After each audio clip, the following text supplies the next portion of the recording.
Hello, this is Neo Ayoshi. I'm here with the developers of Memoria Wake. Please introduce yourself. Hi, I'm Cole. I'm the creative director at Team Crescendo. Hi, Cole. Nice to meet you. Your game, what kind of genre is it? What are you working with? What inspired you guys to get started on this project? So I would say our base genre is definitely isometric. We're an isometric action adventure, but we take a ton of inspiration from Souls-likes with how excruciating these bosses are. And we also love a good Metroidvania with non-linear level progression and just making sure that everything that you explore feels new and refreshing and mysterious and poetic like this dream world. Okay, so you take isometric design with Metroidvania. How did you guys want to adapt that and translate that? Because usually implies backtracking, usually implies getting skills that help you progress into different parts that you've missed. How did you guys want to implement this in this style of game? Well, we really wanted to integrate it into the story. I feel like the story is definitely following one that is great for Metroidvania and just overall isometric ideas. You're playing through a ton of non-linear memories. So level 1 takes place during early childhood, level 2 skips all the way to university, and then level 3 will go back in time once again. And they all follow different aesthetics, but the character is kind of finding all of these flaws in his past recollection of his life and trying to improve upon himself through this dream. So I feel like it's very similar to isometric gameplay where you're finding more tools to help solve past problems. Now, the way you just described designing your levels, what inspired you to take that progression of childhood, adolescence, and so on and so forth? Where did that come from? Well, I like to base our main character off of all of the personalities of the people in our team. We all started as a ton of college students. Most of us are still in college. I'm a grad student, Nice. For example, and I think that we all, just as humans, have a lot of past embarrassments or regrets or flaws that we wish we could undo. And while this is all just a dream and none of that will change when he wakes up, it still feels like this is a very therapeutic, introspective game that hopefully a lot of people can relate to. I feel like I relate to the main character a lot, even though I'm a very extroverted person, and most of the people on my team are not. And specifically, our character is a very introverted character. So would you say that a lot of those personality traits did come out into the game?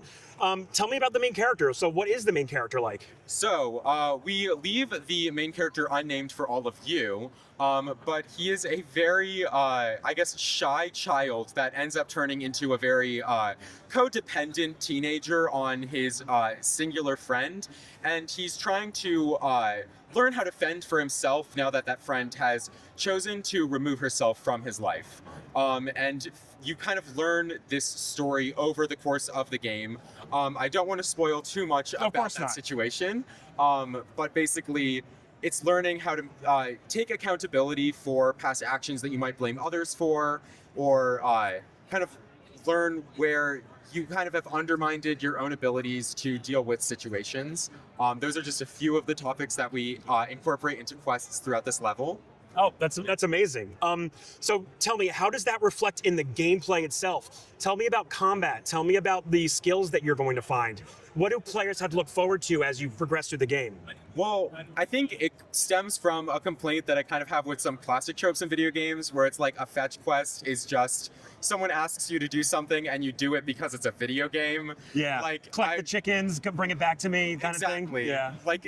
It honestly starts out kind of that way in this game, where the character recognizes exactly what's going on with those kind of tropes in this form of media, but then he ends up learning that really not everything is so transactional. Not every combat is just clear-cut combat. Not every puzzle is just a puzzle that you have to solve to progress forward. Everything can be a learning moment, and things can also be a teaching moment for others. And even though these are all fictional characters in his own memory, sometimes he needs to learn that he can be a teacher, and there are things that he can succeed at if he tries. It's really beautiful, actually.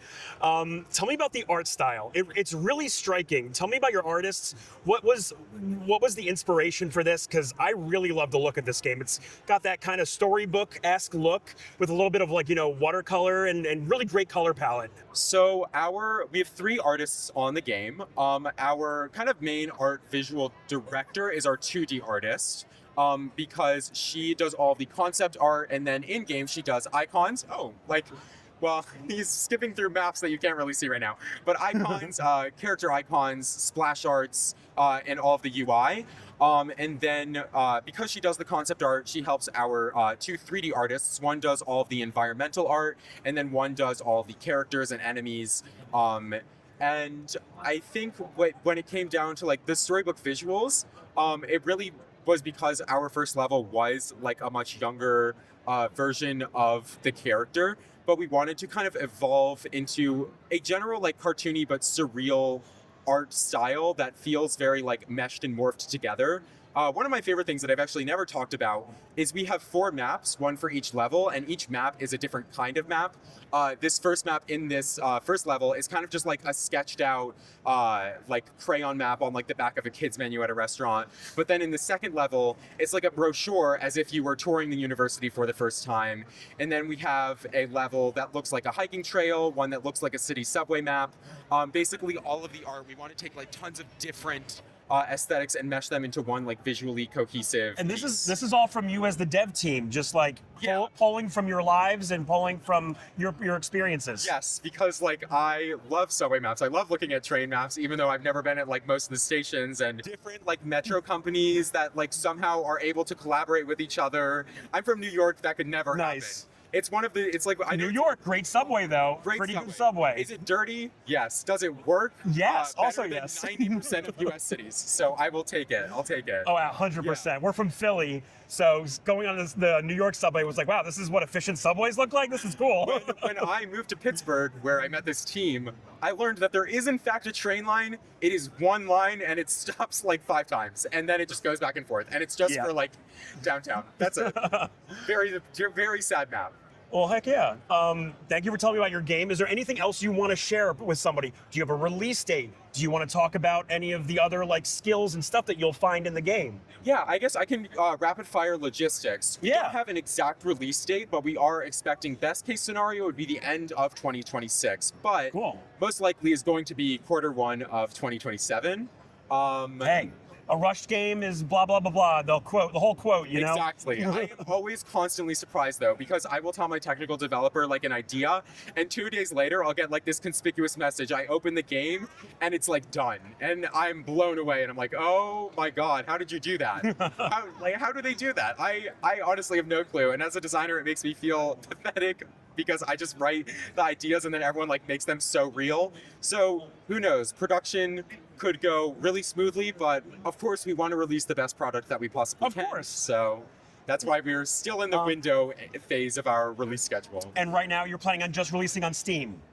Yes. So our initial release is guaranteed to be on Steam for PC and Mac. Oh, great, a Mac version. Yes. I love that. I forced my team to do Mac at the very least. I mean, thank you. But I am a simple Mac user to all the PC fans out there. For console, we definitely want to release on console. We are definitely working on it. But as for release date, if that's a different date, if that would be any like all console details, we don't know.